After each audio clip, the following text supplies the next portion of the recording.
दोस्तों, डेजर्ट रोज एजुकेशन के online platform पर आपका स्वागत है। देखिए, अपन राजस्थान की कला और संस्कृति का एक नया चैप्टर स्टार्ट करने जा रहे हैं। आज पिछली क्लास में अपन कंप्लीट कर चुके हैं राजस्थान के लोक देवताओं को। आज अपन नया चैप्टर स्टार्ट करेंगे राजस्थान के संत और संप्रदाय। देखिए, मैं आपको इनमें अंतर बताऊं। राजस्थान जो लोक देवता और संत संप्रदाय में जो अंतर बताता हूँ। लेकिन लोक देवता वे होते हैं जिनको व्यक्ति विशेष थे पहले, वो उनके मरने के बाद में उनको पूजा जाने लगा है और उनके द्वारा चमत्कार दिए जा रहे हैं लोगों को, जनता को, या परिचय दिए जा रहे हैं। ठीक है, वो लोक देवताओं के रूप में पूजे गए हैं या लोक देवताओं के रूप में प्रसिद्ध हुए हैं। देखिए, संत क्या होते हैं? एक संत वे होते हैं जो एक साधारण जीवन था उनका, शुरुआत में, यानी जीवित रहते हुए लोगों को प्रवचन देते थे, सत्संग करते थे और उपदेश देते रहते थे। ठीक है, एक जगह से दूसरी जगह पर घूमते रहते थे। ठीक है, एक समाज सुधार के रूप में कार्य करते रहते थे। तो उनको जीवित रहते हुए लोगों द्वारा मानना या उनके अनुयायी बनना, ठीक है, तो वो संत कहलाए हैं। वो देखिए अपने जीवित रहते हुए ही पूजे गए हैं या लोगों के द्वारा माने गए हैं। ठीक है, तो ये यानी संत होते हैं। देखिए, कोई भी जो संत था या कोई संत होता था उस समय, उनका एक संप्रदाय होता था। ठीक है, जो संत होता था उसके जो मानने वाले लोग थे वो अनुयायी होते थे, तो वो संप्रदाय कहलाते थे। ठीक है भाई, जो कोई भी एक संत मान लो, जैसे दादू दयाल जी की अपन सबसे पहले बात करेंगे। पर देखिए, जो दादू दयाल जी के जो अनुयायी बने थे, तो उनका जो एक संयुक्त रूप से संप्रदाय बन गया, तो दादू दयाल जी के अनुयायी थे। ठीक है, तो ये थोड़ा ध्यान रखना। तो और एक संप्रदाय जो बना उसका एक संत भी होता था। ठीक है भाई, संत होता था उसका एक संप्रदाय होता था, और जो संप्रदाय होता था उसका एक संत होता था। ठीक है, आपको इतनी सी बात ध्यान रखनी है। मैं लोक देवताओं और संतों में या संत संप्रदाय में अंतर बता दिया आपको। अब बात करते हैं एक एक करके। जो ये संत हुए हैं, ये इनके संप्रदाय हुए हैं, उनकी बात करेंगे। सबसे पहले बात करेंगे दादू दयाल जी की। देखिए, राजस्थान में संत हुए हैं और राजस्थान के बाहर भी जो संत हुए हैं उनकी भी बात करेंगे अपन। जो कुछ फेमस या प्रसिद्ध हुए हैं, जो एग्जाम की दृष्टि से इंपॉर्टेंट है, उनकी बात करेंगे अपन। ठीक है, तो सबसे पहले बात करते हैं दादू दयाल जी की।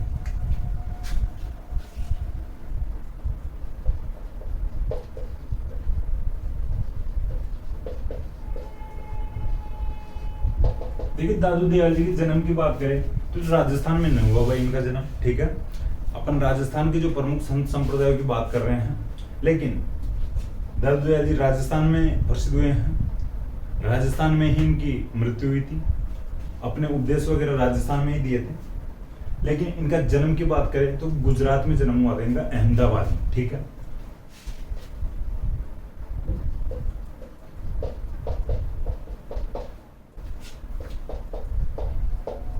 थोड़ा ध्यान रखना। इनका जन्म हुआ था भाई राजस्थान के बाहर हुआ था, गुजरात के अहमदाबाद में। देखिए, इनका जो पालन पोषण हुआ था, ठीक है, लोधीराम जी ब्राह्मण के द्वारा किया गया था पालन पोषण। ठीक है, लोधीराम जी ब्राह्मण के घर पे या लोधीराम जी के द्वारा पालन पोषण किया गया था।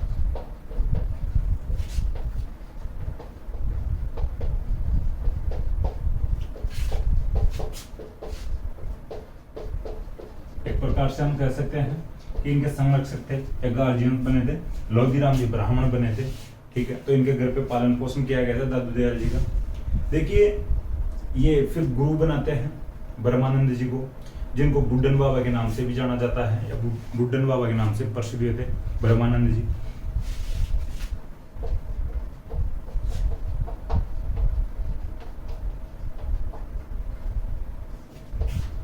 वर्धानंद भी गए थे।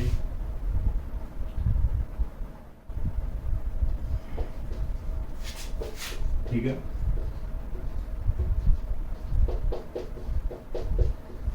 इनके जो गुरु थे दादू दयाल जी के, ब्रह्मानंद, वृद्धानंद या बुड्ढन बाबा के नाम से जाने गए थे।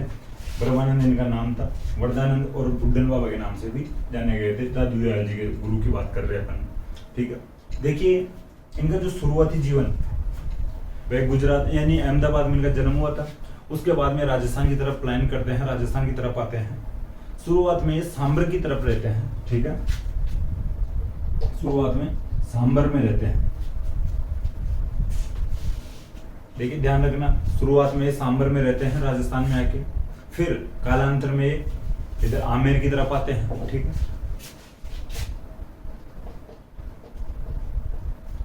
सांबर वाला जो इलाका है या जो एरिया है, जो क्षेत्र है, ये भी जयपुर में पड़ता है मुख्यतः जो सांबर जिला है ये भी मुख्यतः जयपुर में पड़ती है। हालांकि इसका विस्तार अलग अलग डिस्ट्रिक्ट्स में है, जैसे नागौर भी पढ़ते हैं अपन और अजमेर भी पढ़ते हैं, लेकिन जो सांबर जिले वाला जो क्षेत्र है मुख्यतः जयपुर में आता है, ये आपको ध्यान रखना होगा। और जो दादू दयाल जी भी यानी राजस्थान में आते हैं और सांबर क्षेत्र में अपना जो निवास करते हैं, फिर कालांतर में आमेर की तरफ आते हैं। ठीक है, आमेर में आते हैं, आमेर में भाई अच्छा खासा लगाव रहता है दादू दयाल जी का, आगे अपन बात करते हैं। देखिए फिर इनका जो मुख्य केंद्र, ठीक है, हेड ऑफिस बनाते हैं दादू दयाल जी, ये भी जयपुर में बनाते हैं। जयपुर में नरेना नामक स्थान है।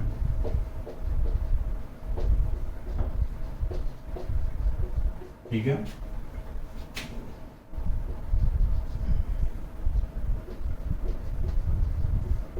थोड़ा समझना भी, पहले सांबर में आते हैं, कालांतर में आमेर में आके रहते हैं, फिर मुख्य केंद्र बनाते हैं नरेना जयपुर में। जयपुर में एक स्थान का नाम है नरेना, तो नरेना या नारायणा, ठीक है, तो ध्यान रखना मुख्य केंद्र जयपुर नरेना को बनाते हैं दादू दयाल जी।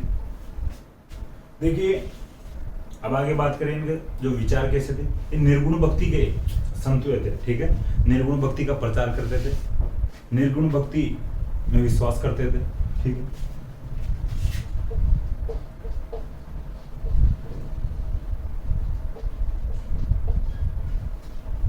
देखिए निर्गुण भक्ति मैं पहले भी आपको बता चुका हूं कि भगवान को एक मानना, मूर्ति पूजा में विश्वास नहीं करना। भाई किसी प्रकार का आकार नहीं, ये मानते थे दादू दयाल जी, भगवान का कोई आकार नहीं है, मूर्ति पूजा गलत है, मूर्ति में कोई भगवान नहीं है। ठीक है, मन में भगवान होना चाहिए, दिल में भगवान होना चाहिए, भगवान एक होता है। ठीक है, तो एक प्रकार से निर्गुण माना गया है। ठीक है, दादू दयाल जी के द्वारा भगवान को निर्गुण माना गया है और निर्गुण भक्ति के ये उपासक या अनुयायी थे या निर्गुण भक्ति का प्रचार करते थे। ठीक, तो अब तक यहाँ तक की बात कर लिया अपन दादू दयाल जी की। देखिए दादू दयाल जी थोड़े इनके फैक्ट्स सामने ज्यादा आते हैं तो थोड़ा लंबा चलेगा, शायद मेरे को लगता है आज की क्लास में दादू दयाल जी ही कंप्लीट हो पाएंगे। देखिए दादू दयाल जी को राजस्थान का कबीर भी कहा जाता है, क्योंकि भाई देखिए निर्गुण भक्ति कबीर जी के द्वारा निर्गुण भक्ति का प्रचार किया गया था। ठीक है, तो जब निर्गुण भक्ति के उपासक या निर्गुण भक्ति या निर्गुण जो विचारों वाले थे कबीर जी, तो उन्हीं के आधार पर राजस्थान का कबीर दादू दयाल जी को कहा गया। भाई ये भी निर्गुण जो निर्गुण भक्ति को फैला रहे थे या निर्गुण भक्ति का प्रचार कर रहे थे। निर्गुण भक्ति या निर्गुण जो विचार थे ये सर्वप्रथम दक्षिण भारत से उत्पन्न होते हैं। ठीक है, जो निर्गुण भक्ति वाला जो आंदोलन था, भक्ति आंदोलन था, ये भाई दक्षिण भारत से चलता है, ये थोड़ा ध्यान रखना। तो राजस्थान का कबीर कहलाते हैं दादू दयाल जी। ठीक है, क्वेश्चन बन सकता है राजस्थान के कबीर कौन से संत कहलाते हैं, तो दादू दयाल जी कहलाते हैं। देखिए दादू दयाल जी फिर संत बन गए धीरे धीरे आगे चल के, और फिर जो अपना उपदेश देते हैं, तो ये उपदेश भाई एक भाषा होती है, अलग अलग संतों की अलग अलग भाषा होती है। ठीक है, अपने उपदेश देने की, तो ये ढूंढड़ी भाषा में उपदेश देते हैं।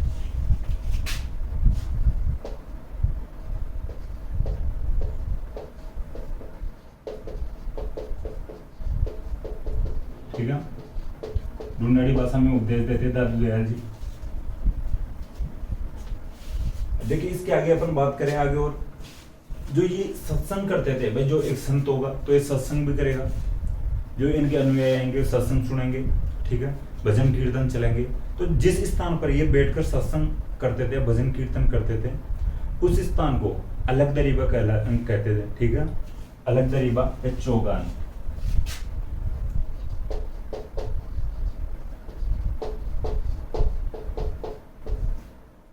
ध्यान रखना, अलग दरीबा या चौगान कहते थे। चौगान जो मैदान वाला चौगान, ठीक है, आप लिख लेना, मैं लिख देता हूँ।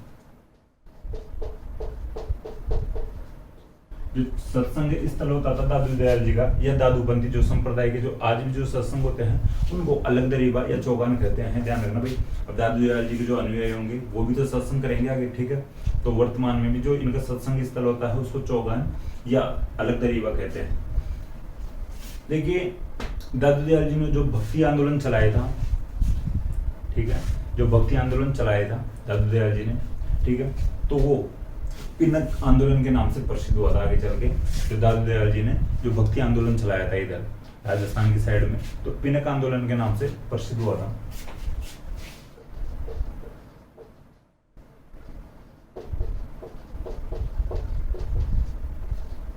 ठीक है, पिनक आंदोलन। देखिए पिनक जो आंदोलन है ये निष्पक्ष जो शब्द से बना है पिनक, ठीक है, ये थोड़ा ध्यान रखना। तो भक्ति आंदोलन जो चलाया गया था दादू दयाल जी के द्वारा, ये पिनक आंदोलन कहलाया था। देखिए बात करते हैं, और जो मैं वैसे बता चुका हूँ, ये मूर्ति पूजा में विश्वास नहीं करते थे, ठीक है, निर्गुण मानते थे भगवान को, ठीक है, तो मूर्ति पूजा में विश्वास नहीं करते, आप ये भी लिख सकते हो। देखिए इसके बाद में और आगे बात करें, जो इनके मंदिर होते हैं, ठीक है, वैसे मूर्ति पूजा में तो विश्वास करते नहीं है दादूपंथी जो संप्रदाय वाले या दादू दयाल जी के जो अनुयायी है, जो मूर्ति पूजा में विश्वास नहीं करते। लेकिन मंदिर में क्या तो होगा, भाई मंदिर बनाएंगे तो उसमें कुछ तो किसी की तो पूजा की जाएगी। तो मूर्तियों में जो विश्वास नहीं करते हैं ये, तो वहाँ पे जहाँ पे भी अपन पहले बात कर चुके हैं कि जिन मंदिरों में मूर्ति नहीं होती है, जो संप्रदाय है, जो धर्म है, जो मूर्तियों पे विश्वास नहीं करते, मूर्ति पूजा पे विश्वास नहीं करते हैं, वहाँ पर पुस्तकों या किताबों की जो पूजा होती है, ठीक है। तो दादू संप्रदाय वाले जो लोग हैं या अनुयायी है, ये भी मंदिर में पुस्तकों की पूजा करेंगे, ठीक है।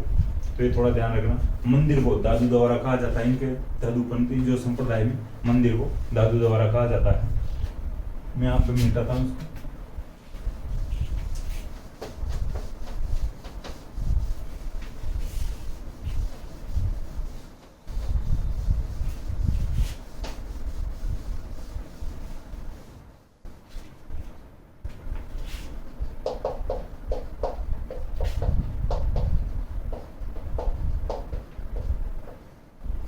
ठीक है, जो दादूपंथी संप्रदाय होता है, इसमें मंदिर को दादू द्वारा कहते हैं। दादू द्वारे में या मंदिर में पुस्तक की पूजा की जाती है, ठीक है। दादूपंथी की जो पुस्तकें हैं या पुस्तक है उसकी पूजा की जाती है। लेकिन दादू जी द्वारा जो पुस्तक लिखी गई थी उसको वाणी कहते हैं। तो इस दादू द्वारा या मंदिर में वाणी जो पुस्तक है उसकी पूजा की जाती है, ठीक है। ये पुस्तक है दादूपंथी संप्रदाय की वाणी, तो ध्यान रखना। देखिए आगे बात करें अपन, दादू दयाल जी आमेर में आए थे। दादू दयाल जी आमेर में आते भी रहते थे। इस समय आमेर में जो राजा हुए थे, कछुआ राजा भगवंत दास हुए थे, ठीक है।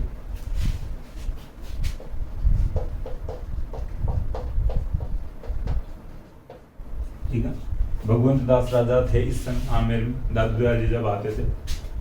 इसी समय जो मुगल बादशाह बने थे अकबर, ठीक है।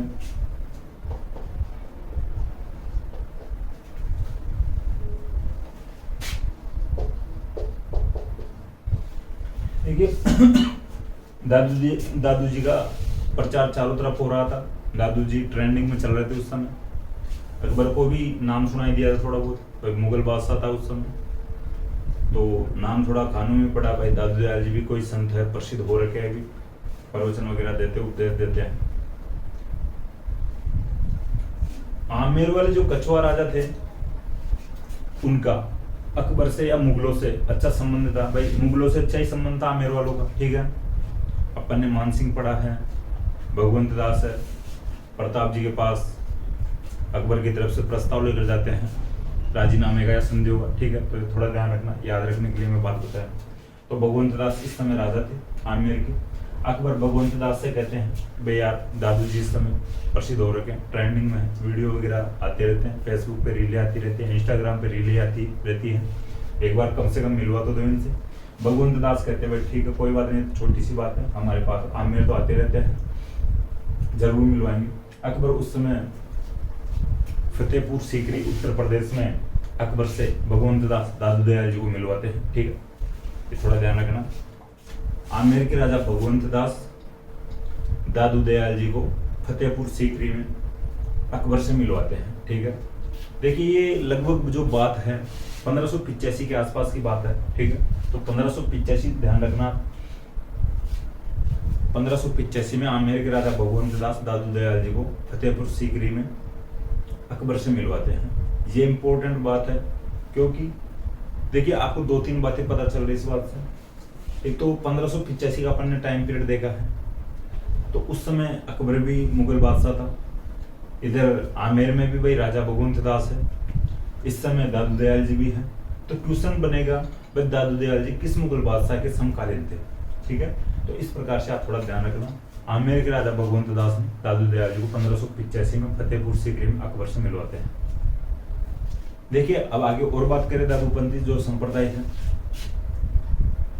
जो ये संप्रदाय है, इसमें जो शव को देखिए जलाते नहीं है और दफनाते भी नहीं है। दादू दयाल जी उपदेश देते थे कि भाई जो जीवित रहते हुए व्यक्ति किसी के काम आए वो बहुत अच्छी बात है, किसी की हेल्प करे, किसी न किसी रूप में किसी की हेल्प करे तो अच्छी बात ही है, कोई ना कोई काम करे किसी का काम आए, लेकिन मरने के बाद में भी काम आए तो बहुत अच्छी बात है, ठीक है। कोई व्यक्ति मरने के बाद में भी किसी के काम आए, चाहे जानवर हो चाहे व्यक्ति हो, किसी के भी काम आए मरने के बाद में तो भी अच्छी बात है। तो देखिए मरने के बाद में किसी व्यक्ति के तो क्या ही काम आएगा, जो मरा हुआ व्यक्ति। तो इनका मानना था कि मरा हुआ व्यक्ति कम से कम जानवरों के तो काम आ सकता है, जानवरों को तो पेट भर ही सकता है, अगर मरे हुए व्यक्ति को जानवर खाए तो उनको जो जानवरों का पेट तो भर ही सकता है। तो ये कहते हैं दादू दयाल जी कि मरे हुए व्यक्ति की लाश या डेड बॉडी को जलाना नहीं चाहिए या दफनाना नहीं चाहिए। भाई सबका मानना था भाई मरने के बाद में व्यक्ति की मिट्टी होगी या राख होगी, ठीक है। तो मिट्टी या राख होने की बजाय सबसे अच्छी बात है ना भाई किसी के काम आए तो जानवर खाएंगे तो पेट भरेगा। तो दादू दयाल जी कहते हैं भाई आज से जो अपना जो संप्रदाय है, अपने विचार है, इनके अकॉर्डिंग व्यक्ति की जो बॉडी होती है या डेड बॉडी होती है या लाश होती है उसको जलाया या दफनाया नहीं जाना चाहिए, खुले जंगल में छोड़ दिया जाना चाहिए। कोई जानवर खा लेगा पेट भरेगा, ठीक है। तो ये ध्यान रखना भाई क्वेश्चन बन सकता है किस संप्रदाय में व्यक्ति को या व्यक्ति की लाश को या मरे हुए व्यक्ति की लाश को या डेड बॉडी को जलाया या दफनाया नहीं जाता है। दादूपंथी संप्रदाय वाले जो लोग जो मरते हैं उनकी बॉडी को जलाया नहीं जाता है या दफनाया नहीं जाता है, खुले में छोड़ दिया जाता है जानवरों को खाने के लिए। देखिए दादू जी का जो शव, दादू जी की मृत्यु होती है, दादू जी का शव भी ऐसे ही रखा गया था। फिर भाई खुद ही विचार इस प्रकार के दे रहे थे, उपदेश दे रहे थे, ठीक है। तो फिर खुद का शव तो जरूरी है छोड़ना ऐसे खुले में। तो जयपुर में ही एक बेराने की फाड़ी है,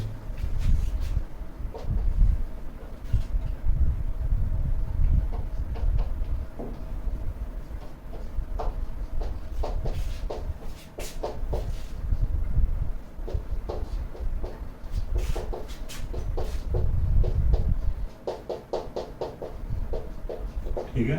सब जलाया नहीं जाता है, दफनाया नहीं जाता है, खुले में छोड़ा जाता है जानवरों खाने के लिए। तो दादू जी का शव था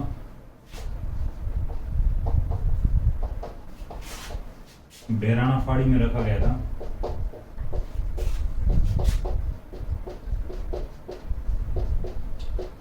देखिए जो बेराना की फाड़ियां हैं जो जयपुर में ही है, तो इनका जो शव है जो बेराना फाड़ी में रखा गया था जयपुर में या पहाड़ियों में रखा गया था। देखिए जो ये स्थान है, जो पहाड़ियों वाले स्थान को फिर आगे कहा गया था जो नाम से प्रसिद्ध हुए थे दादू खोल या दादू पाल का।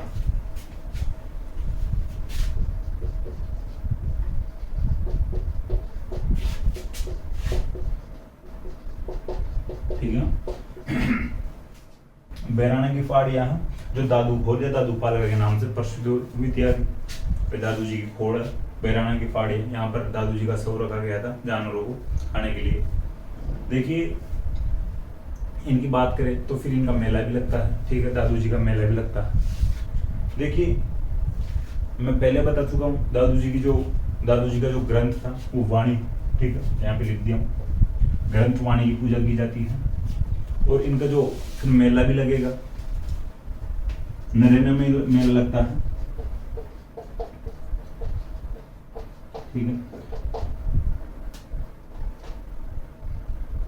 नरेना जयपुर में मैं आपको बता चुका हूँ। देखो जो मेला लगता है फाल्गुन शुक्ल पंचमी से एकादशी तक लगता है, ठीक है, फाल्गुन माह में शुक्ल पक्ष की पंचमी से एकादशी तक।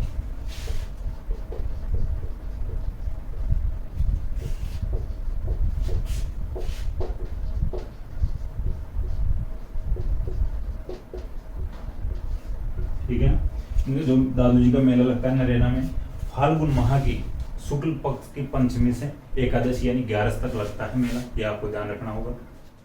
देखिए यहाँ तक अपन दादू जी के फैक्ट जो थे बात कर चुके हैं, आगे और करेंगे। लेकिन दादू जी के मरने के बाद में या दादू जी की मृत्यु के बाद में जो दादूपंथी जो संप्रदाय था ये अलग अलग शाखाओं में बढ़ गया था। ठीक है भाई, देखिए ऐसा आज भी होता है। जब कोई संस्था होती है, संस्था का लीडर होता है, अच्छी गति या अच्छे रास्ते पे लेके जाता है किसी भी संस्था को कोई भी व्यक्ति, और या तो वो व्यक्ति हट जाता है उस संस्था से या व्यक्ति की मृत्यु हो जाती है, तो उसके बाद में भाई जो पद के लालच के लिए जो व्यक्ति काम करते हैं उनकी लालसा बढ़ जाती है और वो उस संस्था को यानी खड्डे में धकेलने का काम करते हैं फिर आगे लालच के लिए। ठीक है भाई, मैं इस पद पे मेरा हूँ, ये काम मेरे अंडर में होना चाहिए, तो आज भी ऐसा काम होता है भाई। लेकिन देखिए उस समय की बात यही है जो पहले से चली आ रही है, जो आज तक चली आ रही है। तो दादू जी की मृत्यु के बाद में दादू जो पंथी संप्रदाय था ये अलग अलग शाखाओं में बढ़ जाता है। ठीक है, दादू जी की मृत्यु के बाद में जो दादूपंथी संप्रदाय की अलग अलग शाखाएं बढ़ जाती है। ठीक है, तो 5 शाखाएं थी, तो उनकी बात करेंगे अपन। ये तो देखिए अपन यहाँ तक बात कर लिए हैं, वैसे रिवीजन की बात करें यहाँ तक मंदिर दादू द्वारा कहलाता है। यहाँ पे वाणी जो पुस्तक या ग्रंथ की पूजा की जाती है। भगवंत दास आमेर के राजा थे उस समय, दादू जी को अकबर से 1585 में फतेहपुर सीकरी नामक स्थान पर मिलवाते हैं। ठीक है, शव जलाया नहीं जाता है, दफनाया नहीं जाता है, खुले में छोड़ा जाता है जानवरों के लिए। दादू जी का शव जयपुर में बैराणा पहाड़ी पर या बैराणा पहाड़ियों में रखा गया था, जिसे दादू खोले दादूपाल का नाम से जाना जाता है। मेला लगता है नरेना जयपुर में फाल्गुन शुक्ल पंचमी से एकादशी 11 तक। ठीक है, तो ये मेला लगता है। यहाँ तक अपन बात किए हैं, अब आगे और बात करते हैं।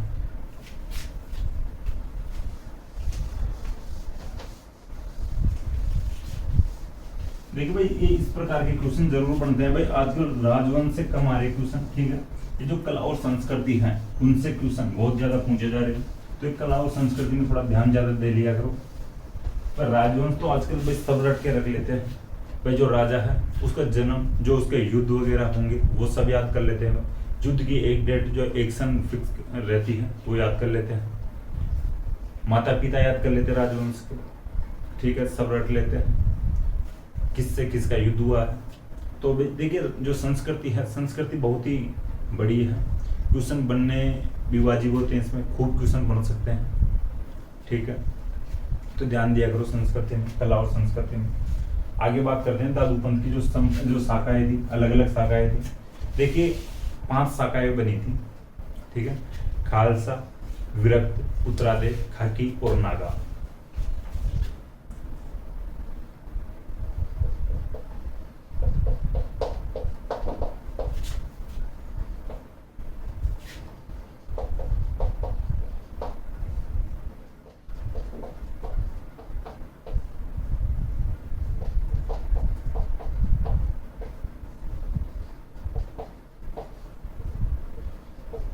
ठीक है, ये 5 शाखाएं बनी थी दादूपंथी संप्रदाय के। आगे चल के दादू जी की मृत्यु के बाद में खालसा, विरक्त, उत्तरादे, खाकी और नागा।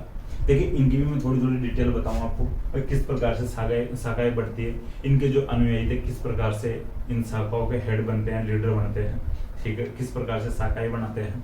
देखिए जो खालसा एक शाब्दिक अर्थ, इसका थोड़ा ध्यान रख लेना। खालसा पूछी जाती है, खालसा भूमि क्या होती है। देखिए खालसा भूमि जगह जगह आपको पढ़ने पे मिल जाएगी। खालसा वो भूमि होती है जो केंद्र के अधीन होती है। ठीक है, जो भी खालसा भूमि होगी उस पर केंद्र सरकार का डायरेक्ट नियंत्रित या कंट्रोल रहता है। तो देखिए दादू जी का जो मुख्य केंद्र नरेना था, जयपुर में नरेना, इसको मानने वाले जो खालसा शाखा के अनुयायी कहलाए थे। ठीक है, मुख्य केंद्र को मानने वाले खालसा शाखा के अनुयायी थे।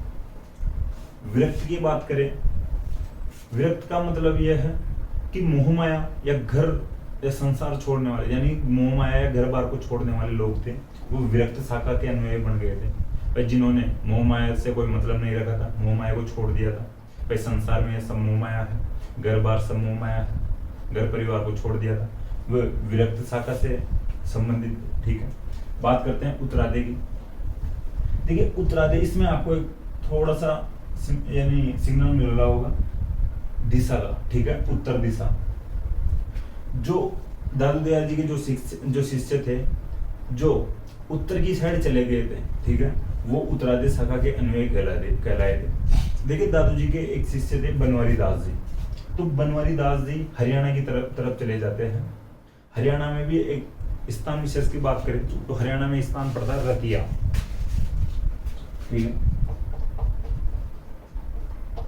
बनवारी दास जी रतिया हरियाणा की तरफ चले जाते हैं और यहाँ पर अपनी शाखा की स्थापना करते हैं। तो ये उत्तरादे कहलाए थे। अब बात करते हैं खाकी की। देखिए खाकी कपड़े जो धारण किए थे, ये खाकी कपड़े धारण करने वाले जो अनुयायी थे वो खाकी शाखा के अनुयायी कहलाए। अब भाई नागा, तो आप भी समझ सकते हो, नागा ये शाब्दिक अर्थ ऐसा है, शब्दी ऐसा है, जो कपड़े नहीं पहनते थे, आजाद रहते थे, वो नागा शाखा से संबंधित थे।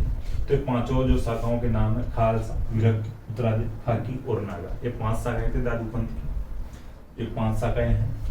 ये नागा शाखा जो अनुयायी है ये कपड़े नहीं धारण करते हैं, हालांकि लंगोट धारण करते हैं, आगे अपन बात करेंगे, ठीक है। देखिए दादू जी के पास 152 शिष्य थे, ठीक है। अगर देखा जाए तो दादू जी की कोचिंग में 152 शिष्यों ने एडमिशन लिया था, लेकिन 52 यानी 152 में से ओनली 52 शिष्य ही रिजल्ट दे पाते हैं, इनका सिलेक्शन हो पाता है दादू जी के पास में। तो जो दादू जी के पास जो 100 शिष्य तो चले गए थे, वो शिष्य नहीं बन पाते हैं, शायद उनकी प्रक्रिया थोड़ी टफ होगी दादू जी की, तो वो शायद छोड़ दिए होंगे बीच में ही। दादू जी के मुख्य शिष्य बचते हैं या बनते हैं 52 शिष्य, ठीक है। दादू जी के 52 शिष्य बनते हैं,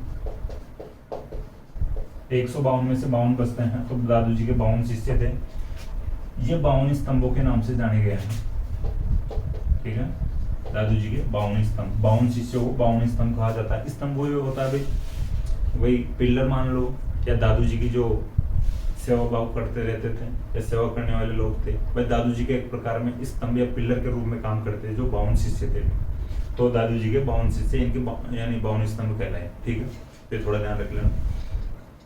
अब बात करते हैं दादू जी के जो प्रमुख शिष्य हैं या शिष्य थे, उनकी बात करते हैं, ठीक है। एक दो तीन जो शिष्य प्रमुख थे उनकी बात कर लेंगे, 2-3 का नाम देख लेंगे और 2-3 की आगे डिटेल में भी बात कर लेंगे।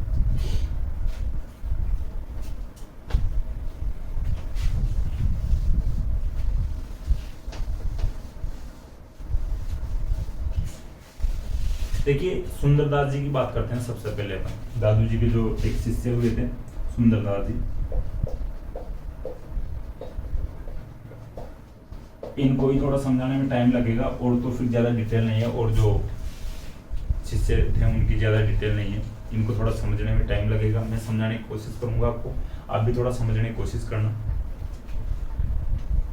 देखिए मैं आगे बताऊंगा, या पहले एक बार बता देता हूँ, इनको सुंदरदास जी बड़े के नाम से जाना गया है। आगे सुंदरदास छोटे के नाम से भी आएंगे, तो थोड़ा ध्यान रख लेना, सुंदरदास जी को बड़े के नाम से भी जाना जाता है।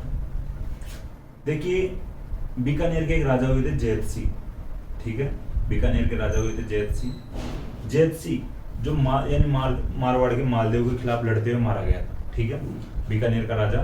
देखिए ये समझाने के लिए बात है, वैसे नोट्स में आप इतनी डिटेल मत लिख लेना, आप लिखना चाहो भाई मत लेना, इतनी बातें मत लिखना अगर आप इनको लिख रहे हो तो।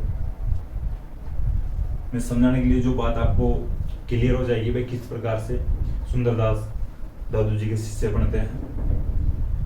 देखिए बीकानेर का राजा जैत सिंह पाहेबा युद्ध में 1541 में लड़ता हुआ मालदेव के खिलाफ मारा जाता है। जैत सिंह का बेटा कल्याणमल था, मैं आपको पहले शायद मारवाड़ अपन पढ़ रहे थे उस समय बात कर लिया है। देखिए कल्याणमल यानी सहसा सूर्य की सहायता के लिए दिल्ली चले जाता है। कल्याणमल के एक भाई और था भीमराज या भीमराज, ठीक है। कुछ जगह पर अपने को नाम मिलता है भीमराज और कुछ जगह पर भीमराज नाम मिलता है।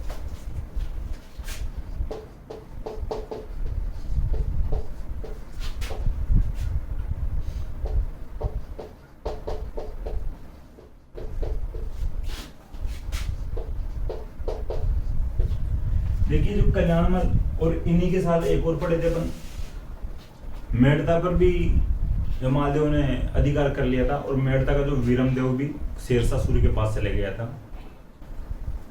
जैत सिंह 1541 में पाएबा के युद्ध में मारा जाता है। कल्याणमल और भीमराज दोनों शेरशाह सूरी के पास सहायता के लिए चले जाते हैं। देखिए इनमें जो भीमराज शेरशाह सूरी के पास गया था, ठीक है, कल्याणमल आगे भाई राजा बनता है, बड़ा भाई कल्याणमल था, लेकिन ये इंटेलिजेंट बंदा था भीमराज, तो ये बड़े राजा की सहायता के लिए यानी शेरशाह सूरी के पास दिल्ली चले जाता है। भीमराज कहता है शेरशाह सूरी को, भाई मालदेव हमें परेशान कर रखा है, यानी हमारे पिताजी जैत सिंह को मार दिया है और हमारे से यानी हमारा जो क्षेत्र बीकानेर है इसको छीन लिया है, आप हमें बीकानेर वापस दिलाने में मदद कीजिए।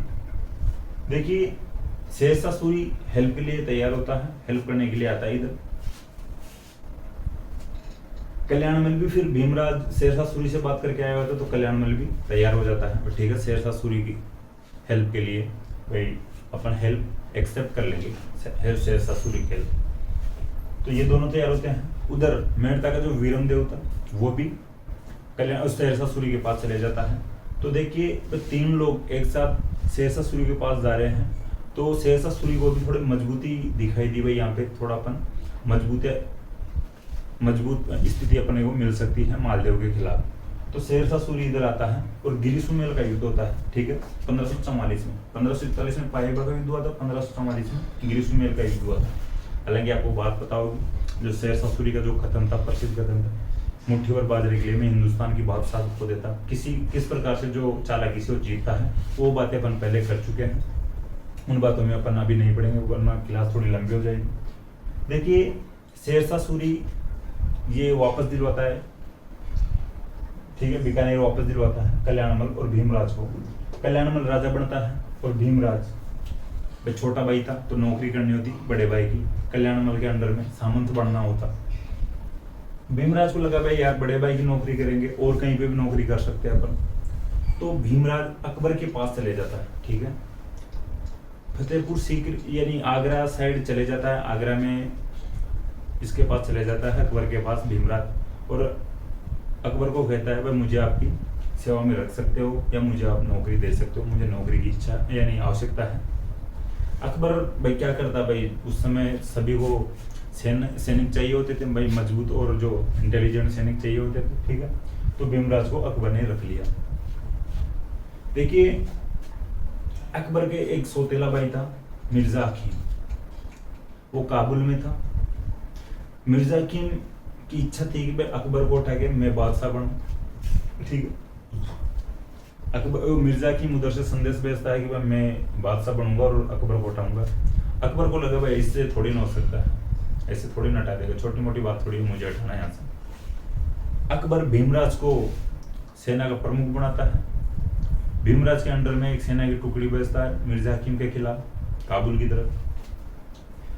एक इसके साथ और भेजता है, भीमराज के साथ में एक टुकड़ी और भेजता है, ठीक है, ध्यान रखना। तो दोनों जो टुकड़ियां जाती हैं, ये जो मिर्जा हकीम था उसको हरा के आती है, ठीक है, दोनों टुकड़ियां हराती है, भीमराज भी जाता है।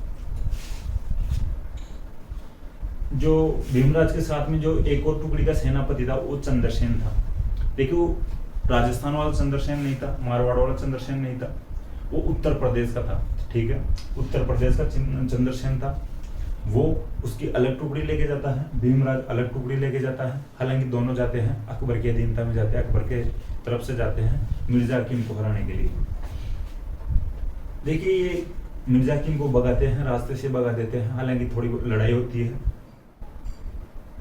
कुछ सैनिक इनके भी घायल होते हैं, मरते भी है, लेकिन ये भीमराज जो लड़ाई में घायल हो गए थे और ये अकबर के जो सैनिकों को मिले नहीं थे, ठीक है, लड़ाई में घायल तो हो गए थे लेकिन अकबर के सैनिकों को मिले नहीं थे। जो इनको ढूंढने वाले जो सैनिक थे उनको नहीं मिले थे। इनको लगा कि भीमराज को भाई जो मिर्जा हकीम की सेना ने उठा लिया है या मार दिया है, और मरे हुए को भी उठा कर ले गए, ठीक है, मिर्जा हकीम के जो सैनिक है। आ जाते हैं अकबर को कहते हुए भीमराज तो मारा गया और मिला भी नहीं है। इधर जो यूपी वाला जो चंद्रसेन था, ठीक है, चिंडानी नामक स्थान का था, उत्तर प्रदेश के चिंडानी का था चंद्रसेन। तो वो आके अकबर को वो भी कहता है भाई ठीक है हम जीत तो आए हैं। देखिए जो भगवान भीमराज के लिए कहते हैं अकबर को भाई वो मिला नहीं है, शायद मारा गया है और मिर्जा हकीम के लोग उठा ले गए हैं। हालांकि भीमराज मरा नहीं था, मिर्जा हकीम के लोग भी उठा के नहीं ले गए। जो चिन्नानी का जो उत्तर प्रदेश चिन्नानी का जो चंद्रसेन था, इसके सैनिकों को भीमराज मिल जाता है घायल अवस्था में। उत्तर प्रदेश की जो चिन्नानी का जो चंद्रसेन था वो उस खुद के कैंप में लेकर आता है भीमराज को और कुछ पट्टियां वगैरह करता है, मरहम करता है भीमराज की, और ये जीवित हो ये रह जाता है, ये बच जाता है, मरता नहीं है। ये वापस चिन्नानी के जो चंद्रसेन अकबर के पास आता है, अपन ने जीत लिया है युद्ध तो, और वो भाग गया है जो मिर्जा की, मैं मेरे घर जाता हूँ। और भीमराज भी कहते हैं अकबर के पास आके भाई मैं मेरे घर जाता हूँ। हालांकि भीमराज के घर मैसेज पहुंचा दिया गया था कि भाई भीमराज मारे गए हैं, और भीमराज की पत्नी इनकी याद में सती भी हो जाती है। हालांकि भीमराज की बॉडी तो नहीं पहुंच पाई थी, हालांकि मरे ही नहीं थे तो बॉडी तो कैसे पहुंच पाती, लेकिन गलत मैसेज पहुंचा दिया गया था अनजान में या गलत फहमी में, तो इनकी पत्नी शहीद हो यानी सती हो जाती है। देखिए इनकी पत्नी सती हो जाती है तो क्रियाक्रम होंगे, इनको अस्थियों को हरिद्वार वगैरह जो गंगा जी में छोड़ के आएंगे। तो देखिए इनका जो एक पारिवारिक पुरोहित था, ब्राह्मण था, ठीक है, भीमराज जी के जो पारिवारिक पुरोहित थे प्रहलाद दास थे, ठीक है। प्रहलाद दास को अस्थियों के विसर्जन के लिए मथुरा भेजा जाता है, गंगा जी साइड में, गंगा जी में आप अस्थियों को तो कम से कम छोड़ गया हो। प्रहलाद दास जी जो पुरोहित थे इनके, वो इनकी पत्नी की अस्थियों को विसर्जन के लिए मथुरा लेकर गए थे, और भीमराज उधर चिन्नानी के कैंप से आ रहे थे, चिन्नानी के जो चंद्रसेन के कैंप से आ रहे थे, ये कहकर कि भाई मैं मेरे परिवार के लिए जाता हूँ मिलने के लिए। देखिए मथुरा से होकर आ रहे थे भीमराज जी, और उधर प्रहलाद दास जी से मिलते हैं। भीमराज जी प्रहलाद दास जी को देखकर कहते भाई यार प्रहलाद दास जी या पुरोहित जी आप यहाँ पे। प्रहलाद दास जी जो पुरोहित थे वो कहते भीमराज जी को भाई आप यहाँ कैसे। तो दोनों हक्के बक्के रह जाते, यानी प्रहलाद दास जी ज्यादा हक्के बक्के रहते हैं, यानी भीमराज को तो पता नहीं था भाई क्या सीन है, क्या घटना हो गई पीछे। लेकिन प्रहलाद दास जी जो इनके मरने के बाद में इनकी याद में जो सती हो गई थी पत्नी, उनकी अस्थियों को विसर्जन के लिए आए हुए थे। प्रहलाद दास जी पूरी बात बताते हैं। भीमराज जी को वैराग्य उत्पन्न हो गया कि भाई ये दुनिया कोई काम की नहीं है, जब लोग बिना मरे हुए उनको मरा हुआ समझ रहे हैं, पत्नी सती हो गई है, क्रियाक्रम कर रहे हैं, 12 दिन कर रहे हैं, ठीक है, तो उनको वैराग्य उत्पन्न हो जाता है। और प्रहलाद दास जी को भीमराज जी कहते हैं कि भाई आप तो अस्थियों का विसर्जन ही कर, यानी मेरी पति सती हो गई है तो उनकी अस्थियों को विसर्जन कीजिए और आप वापस बीकानेर जाइए, ठीक है। प्रहलाद दास जी को लगा कि भाई यार ऐसी ये क्या दुनिया कोई काम की नहीं है, अपने लिए भी ये दुनिया कोई काम की नहीं है। लोगों को जीवित रहते हुए उनको मरा हुआ समझ के क्रियाक्रम करे जा रहे हैं। व्यक्ति की इतनी सी वैल्यू है, मरने के बाद में क्रियाक्रम कर दो। तो उनको भी वैराग्य उत्पन्न हो गया भीमराज जी को देख के, प्रहलाद दास जी को भी। प्रहलाद दास जी भी भीमराज जी को कहते हैं भाई मैं भी नहीं जाऊंगा वापस। हालांकि भीमराज जी प्रहलाद दास जी को कहते हैं भाई नहीं आप तो जाओ। तो प्रहलाद दास जी आगे यहाँ पे हालचाल सुनाते हैं, जो भी घटनाएं हुई है उसकी बात बताते हैं। भाई वो जीवित है, आपने तो पत्नी को सती और कर दिया है, लेकिन वो आएंगे नहीं, वो मनाने जाने की कोई आवश्यकता नहीं है। वैराग्य उत्पन्न हो गया उनको, वे यहाँ पे नहीं आएंगे, मोह माया को छोड़ दिए वो। और ये प्रहलाद दास जी खुद के परिवार के पास आके ये भी कहते हैं भाई मैं भी अब यहाँ पे नहीं रहूंगा, ये दुनिया मेरे कोई काम की नहीं है, ठीक है। तो ये जो बात थी जो मैं आपको समझाने के लिए बताया हूँ, वो किस प्रकार से आगे ये आते हैं। देखिए प्रहलाद दास जी जो भीमराज जी के पास चले जाते हैं वापस, दोनों किसी बड़े संत की तलाश में जा रहे थे, भाई अपन किसी के शिष्य बनेंगे, भाई बिना शिष्य गुरु बनाए भाई ऐसा जीवन गलत रहता है भाई, ठीक है। ऐसा माना जाता है भाई गुरु बनाना जरूरी होता है, ठीक है भाई। इस प्रकार का जो वैराग्य जीवन जीना हो किसी को, तो उनको गुरु बनाना आवश्यक होता है। तो भीमराज जी और प्रहलाद दास जी फतेहपुर सीकरी में जाते हैं, ठीक है। फतेहपुर सीकरी में जाते हैं चतुरदास जी महाराज के पास, ठीक है, फतेहपुर सीकरी में चतुरदास जी महाराज थे। वहां पर जाते हैं, उनको कहते भाई हम आपके शिष्य बनना चाहते हैं, हम आपको गुरु बनाना चाहते हैं। चतुरदास जी महाराज को लगता है भाई ये थोड़े इंटेलिजेंट बंदे हैं, थोड़े हाई क्वालिटी या हाई लेवल के बंदे हैं, अपने बस की बात नहीं है इनको पढ़ाना, अपनी कोचिंग में ये नहीं टिक सकते हैं। तो इनको कहते हैं चतुरदास जी महाराज जो फतेहपुर सीकरी वाले, भाई आप दादू दयाल जी के पास जाओ, उनकी कोचिंग ज्वाइन कर सकते हो, ठीक है। तो चतुरदास जी महाराज के कहने पर भीमराज जी और प्रहलाद दास जी दादू दयाल जी के पास आते हैं। दादू दयाल जी ने इनके मंदिर में या इनके जो सत्संग स्थल के पास या इनके जो एरिया था दादू दयाल जी का, वहां पर आते ही बिना नाम पूछे ही डायरेक्ट ही ऐसा बोला, आओ सुंदर जी, ये आओ सुंदरदास। देखिए भीमराज कहते हैं भाई महाराज या दादू जी, मेरा नाम सुंदरदास नहीं, मेरा नाम भीमराज है, मैं इस प्रकार से ऐसे राजकुमार हूँ और मैं बीकानेर का राजकुमार हूँ और मैं आपका शिष्य बनना चाहता हूँ। दादू दयाल जी कहते हैं भाई यार क्या आप राजकुमार हो, राजकुमार इस प्रकार का जीवन नहीं जीते हैं, नहीं जी पाएंगे, वैराग्य जीवन नहीं जी पाएंगे। अच्छी विलासिता प्राप्त करने वाले लोग होते हैं राजकुमार, महलों में रहते हैं। लेकिन भीमराज सोच के गए थे, जिद कर लेते हैं, हट पकड़ लेते हैं और ये शिष्य बन जाते हैं। देखिए कुछ बातें चीजें होती हैं, इनको बताया गया, जो भीमराज के द्वारा बताया गया दादू जी को भाई इस प्रकार की घटना हुई थी और ये मेरा ऐसा जीवन रहा है। इनको ज्वाइन करवा देते हैं दादू दयाल जी संप्रदाय, ठीक है। प्रहलाद दास जी से पूछते हैं भाई आपको किस प्रकार से वैराग्य जीवन या वैराग्य उत्पन्न हुआ, तो प्रहलाद दास जी बताते हैं भाई मेरा भीमराज जी को देखकर वैराग्य उत्पन्न हुआ है। तो दोनों कोचिंग ज्वाइन कर लेते हैं, दादू दयाल जी दादू संप्रदाय ज्वाइन कर लेते हैं, ठीक है। तो ये ध्यान रखना, अब तक की जो मैं बात बताया हूँ आपको समझाने के लिए बताया हूँ, आपको सही समझ में आएगी किस प्रकार से राजकुमार थे, बीकानेर के थे, किस प्रकार से दादू संप्रदाय ज्वाइन करते हैं, ठीक है। सुंदरदास जी नाम इनका रखा गया था दादू दयाल जी के द्वारा। इनका वास्तविक नाम था भीमराज या भीमराज, ये भी लिखा हुआ वास्तविक नाम था सुंदरदास जी का भीमराज। आप भीमराज भी लिख सकते हो भाई, ठीक है। बीकानेर के राजा कल्याणमल का छोटा भाई था, ये भी आप ध्यान रखना, ठीक है। ये कल्याणमल बड़ा भाई था।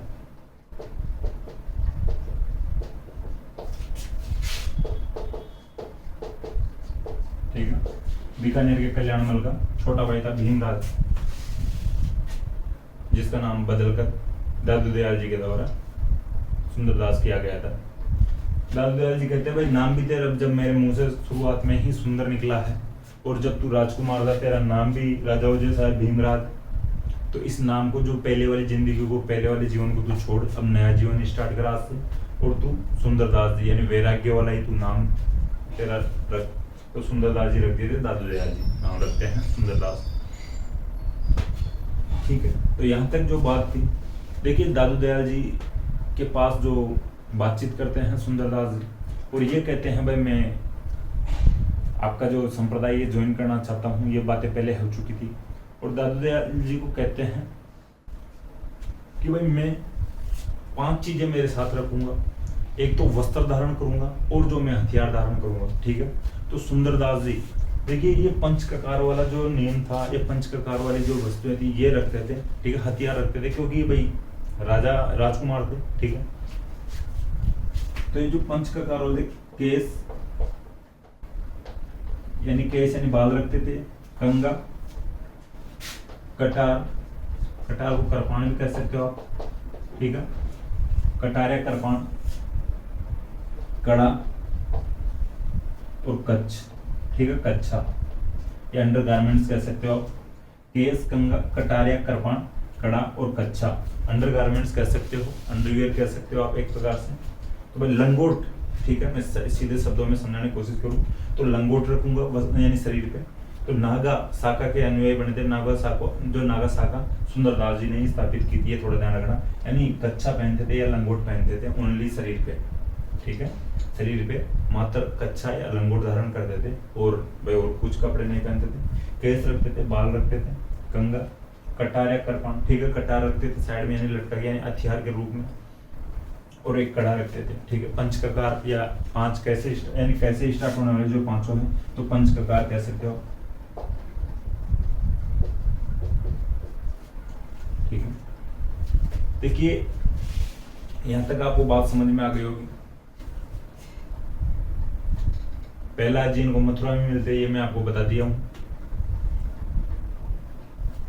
दादू दयाल जी को ये कहते हैं भाई हम दूसरी जगह पर जाना चाहते हैं, भाई यहाँ पे आपको हम और कहीं जाके हम भक्ति कर लेंगे, प्रवचन दे लेंगे, ठीक है।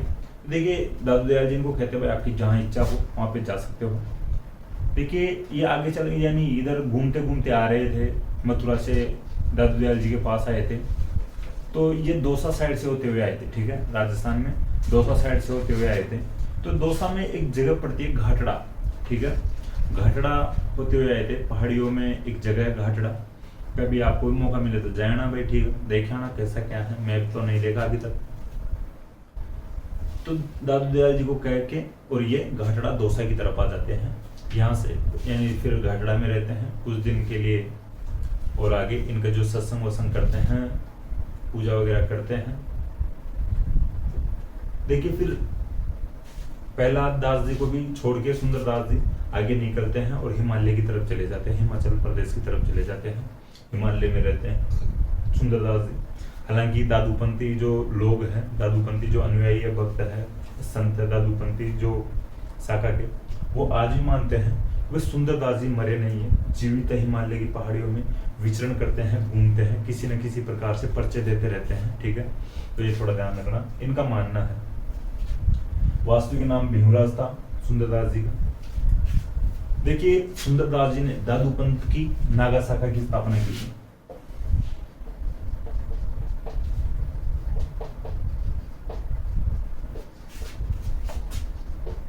ठीक है, दादू यानी सुंदरदास जी ने दादूपंथ की नागा शाखा की स्थापना की थी। नागा शाखा के जो संत हैं अपने पास शस्त्र रखते हैं या हथियार रखते हैं, ये थोड़ा ध्यान रखना, मैं यहाँ पे बता दिया हूँ पहले ही, ठीक है, तो आप लिख लेना। नागा शाखा के साधु अपने पास शस्त्र रखते हैं, और एक जो अब आगे फैक्ट बता रहा हूँ ये इंपॉर्टेंट है।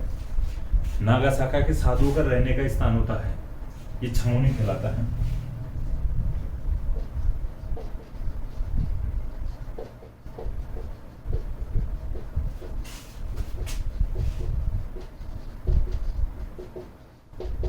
ठीक है, नागा शाखा के जो साधु होते हैं उनके रहने का स्थान छावनी कहलाता है, ये थोड़ा ध्यान रख लेना। सैनिकों का रहने का स्थान छावनी या कैंटोनमेंट अपन पहले बात कर चुके हैं जब 57 क्रांति पढ़ रहे थे उस समय, ठीक है, छावनियां पढ़ रहे थे। सैनिकों का रहने का स्थान छावनी या कैंटोनमेंट कहलाता है। तो नागा शाखा के जो साधु थे या सैनिक थे वो उनका रहने का स्थान छावनी कहलाता है। लेकिन नागा शाखा के जो साधुओं के बारे में थोड़ा और बढ़ के आप ध्यान रखना, जो मराठा आक्रमण कर रहे थे इधर, ठीक है, राजस्थान में मराठा आक्रमण कर रहे थे, उस समय नागा साधुओं ने राजस्थान के राजाओं को साथ दिया था। देखिए जैसे मालपुरा में मराठाओं ने आक्रमण किया था, तुंगा में मराठाओं ने आक्रमण किया था, ठीक है, तो ये थोड़ा ध्यान रखना। स्पेशली ध्यान रखना, जयपुर के प्रताप सिंह के समय में जब मराठाओं ने आक्रमण किया था उस समय यानी नागा साधुओं ने जयपुर के प्रताप सिंह की खूब हेल्प की थी और मराठाओं को हराया था, ठीक है। जैसे महादजी सिंधिया जैसे मराठा सेनापतियों को हराया था नागा साधुओं ने, ठीक है। तो ध्यान रखना, नागा साधु को भूला नहीं जा सकता भाई, बगा बगा के हराया था इन्होंने। सवाई प्रताप सिंह की सहायता की थी जयपुर वाले जो कछुआ राजा थे, सवाई प्रताप सिंह। देखिए और एक फैक्ट बताने की कोशिश करूं तो नागा साधुओं ने जब औरंगजेब खाटू श्याम जी मंदिर पर भी आक्रमण कर रहा था तो नागा साधुओं ने औरंगजेब के भी खिलाफ लड़ाई लड़ी थी, ठीक है। खाटू श्याम जी जो मंदिर है उस पर औरंगजेब ने आक्रमण किया था, नागा साधुओं ने लड़ाई लड़ी थी औरंगजेब की सेना से। मारवाड़ और जयपुर वाले जो सैनिक भी घबरा रहे थे औरंगजेब के खिलाफ, लेकिन नागा साधुओं ने जम के या डट के लड़ाई की थी, ठीक है। तो ये थोड़ा ध्यान रखना। तो ये स्पेशली ध्यान रखना, नागा साधुओं ने मराठा आक्रमणों के खिलाफ राजस्थान के राजाओं की सहायता की थी। ये स्पेशली देखा जाए तो जयपुर के सवाई प्रताप सिंह की भी सहायता की थी नागा साधुओं ने। देखिए जो सुंदरदास जी है, ये सुंदरदास जी थे, ये दादू दयाल जी के प्रथम शिष्य थे, ठीक है। तो ये बड़े के रूप में प्रसिद्ध थे, सुंदरदास जी बड़े, ठीक है। तो ये प्रथम शिष्य थे, आप लिख लेना। अब आगे बात करें, एक और शिष्य की बात करते हैं, रज्जब जी की। ये भी इंपॉर्टेंट है, इनके बारे में पढ़ लेना, क्वेश्चन बनता है इनका भी। इनका एक इंपॉर्टेंट क्वेश्चन तो इस प्रकार से बनता है, ऐसे कौन से दादू जी के ऐसे कौन से शिष्य थे जिन्होंने आजीवन दूल्हे के वेश में अपना जीवन बिताया था। तो रज्जब जी ने आजीवन दूल्हे के वेश में अपना जीवन बिताया था। इसमें अभी जो बताता हूँ, जो भी बात है इनकी। सांगानेर के पठान थे,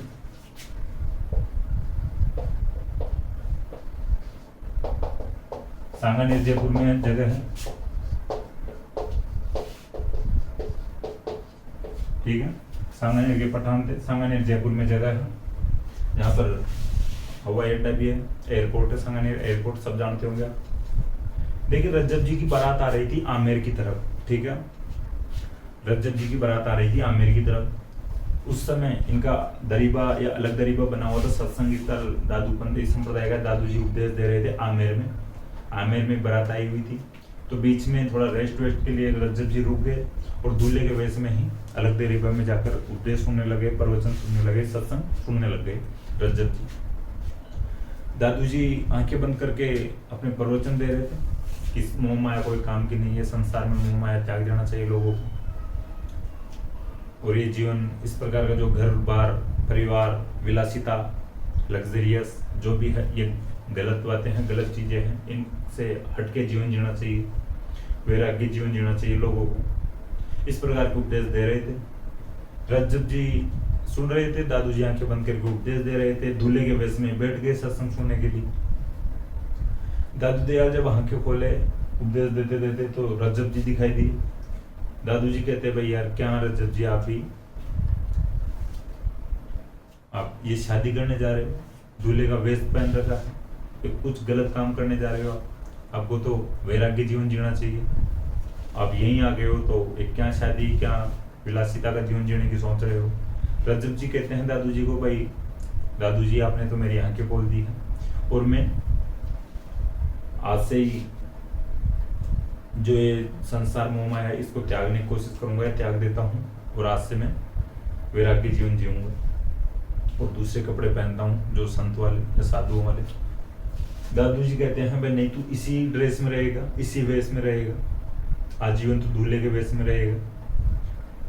रज्जब जी कहते ठीक है दादू जी, और रज्जब जी आजीवन दूल्हे के वेश में ही रहते हैं। वही साफ है जो शेरवानी पहन रखी थी, तुर्रा कलंगी बांध रखे थे, ठीक। देखिए रज्जब जी आजीवन दूल्हे के वेश में रहे थे, हालांकि इनके अनुयायी कुछ दूसरे यानी वापस वही कपड़े दे जाते थे दूल्हे वाले, तो उनको पहन लेते। भाई एक तो फट जाता है, पुराना हो जाता है, तो अनुयायी भी इनके वही उपहार में दिया करते थे, वो जो नए दूल्हे के कपड़े, ठीक। तो दूल्हे के वेश में रहे थे आजीवन। ये तो आपको ये फैक्ट ध्यान रखना है। तो ध्यान रखना, दादू जी के उपदेश सुनकर रज्जब जी ने शादी नहीं की थी, ये ध्यान रखना, आजीवन दूल्हे के वेश में रहे थे। देखिए रज्जब जी की कुछ पुस्तकें हैं, इनमें से दो प्रमुख पुस्तकें हैं, उनकी मैं आपको बता देता हूँ, लिख लेना। एक तो इनकी पुस्तक है रज्जब वाणी, ठीक है, जो दादूपंथी की जो पुस्तकें होंगी ये वाणी टाइप, इनके जो आखिर में नाम मिल जाएगा वाणी, इनकी प्रमुख पुस्तक भी वाणी है। और एक सर्वंगी है रज्जब जी की पुस्तक, ठीक है। ठीक है, जो सर्वंगी इंपॉर्टेंट है, थोड़ा ध्यान रखना, स्टार लगा लेना। ये योग पर आधारित पुस्तक है, ठीक है, योग पर आधारित पुस्तक है। उस समय के बाबा रामदेव भी रहे होंगे रज्जब जी, योग करते होंगे, ठीक है, थोड़ा ध्यान रख लेना।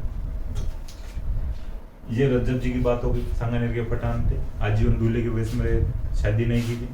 हालांकि दादू जी खुद शादी कर रखे थे, रज्जब जी को बाद में पता चला, घर में बाल बच्चे दे गए दादू जी को, इनका दिमाग थोड़ा खराब हो गया, भाई क्या खुद तो शादी कर रखे, मेरे हमारा रख दे, बिना शादी के रख दिए, ठीक है। तो ध्यान रखना थोड़ा बहुत। रजब जी तो कुछ शादी नहीं करते हैं और दादू जी पहले शादी करके बैठे थे, इनके तो बैठे थे। दादू जी के तो आगे अपन पढ़ेंगे अभी शिष्यों में, ठीक है। तो रजब जी की उस समय भी आंखें खुली की खुली रह गई, लोगों को बिना शादी के लिए उपदेश दे रहे शादी मत करो, और अपन इधर दादू जी खुद शादी करके बैठे, बाल बच्चे पूरा परिवार है, फिर भी ठीक है, ध्यान रखना। देखिए आगे बात करते हैं शिष्यों की ही। सुंदरदास जी छोटे,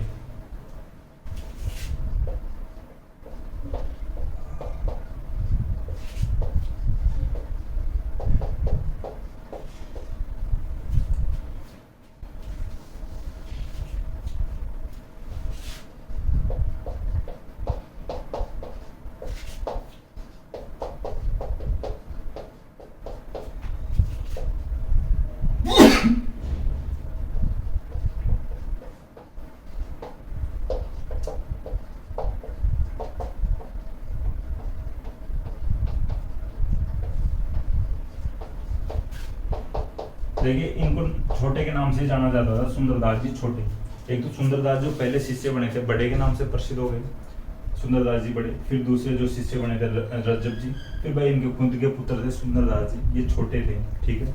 छोटे के नाम से सुंदरदास छोटे के नाम से प्रसिद्ध हुए थे, तो ये भी थोड़ा ध्यान रखना। देखिए सुंदरदास जी की थोड़ी बातें करें अपन, ठीक है। ये इनका जन्म, सुंदरदास जी जो छोटे थे, देखिए सॉरी ये सुंदरदास जी छोटे, इनके पुत्र नहीं थे, आगे बात करेंगे, ठीक है। गरीबदास और मिस्किन दास जी थे दादू दयाल जी के जो पुत्र थे, उनके आगे बात करेंगे। ये सुंदरदास जी भी इनके शिष्य बनते हैं। देखिए वापस रिपीट कर रहा हूँ एक बार कि सुंदरदास जी दादू दयाल जी के पुत्र नहीं थे, गलती से बोल दिए। यानी दादू दयाल जी के जो पुत्र थे गरीबदास जी और मिस्किन दास जी थे। आगे बात करते हैं आगे, ठीक है। सुंदरदास जी की बात करते हैं। सुंदरदास जी छोटे के नाम से जाने जाते थे। दो सुंदरदास जी हुए दादूपंथी संप्रदाय में। देखिए इनका जन्म हुआ था खंडेलवाल वैश्य परिवार में हुआ था,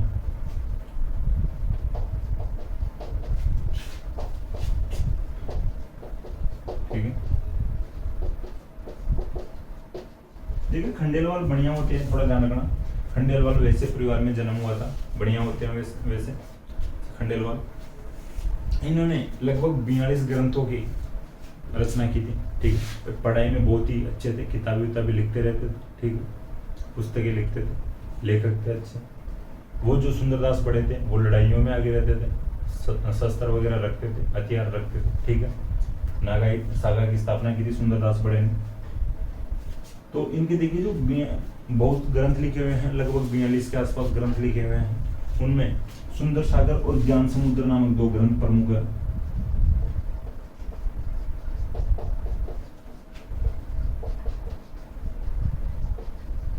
ठीक है। ये 2 ग्रंथ हैं इनके, सुंदरदास छोटे के, सुंदर सागर और ज्ञान समुद्र, ये प्रमुख ग्रंथ हैं इनके। देखिए ये फिर आगे फिर दौसा में अपना मुख्य केंद्र बनाते हैं, गेटोला दौसा। देखिए 2 जगह इनका मुख्य केंद्र था, एक तो फतेहपुर सीकर और गेटोला दौसा।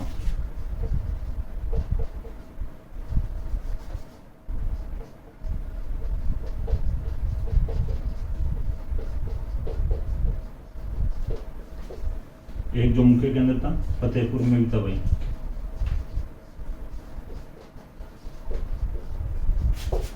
दो जगह ब्रांच थी इनकी।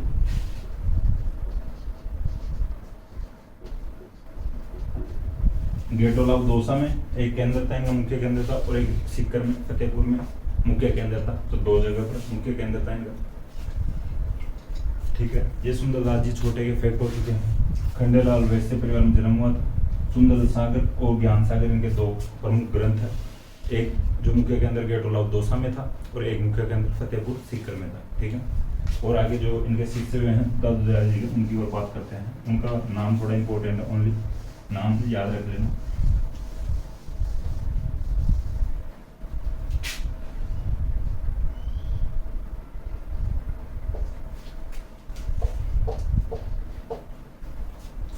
देखिए एक बालेंद्र जी भी शिष्य हुए थे इनके, बालेंद्र जी,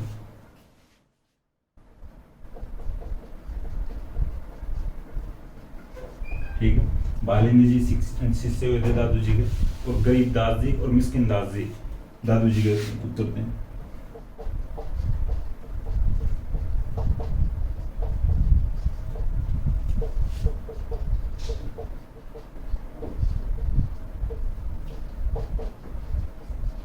पर एक जो शिष्य हुए थे माधोदास जी हुए थे।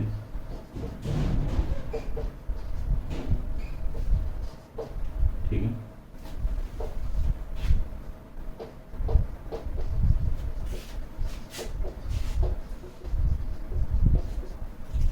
गरीबदास जी और मिस्किनदास जी दादू दयाल जी के ही बेटे थे, ये ध्यान रखना। और एक जो शिष्य हुए थे माधोदास जी और एक शिष्य हुए थे बखना जी।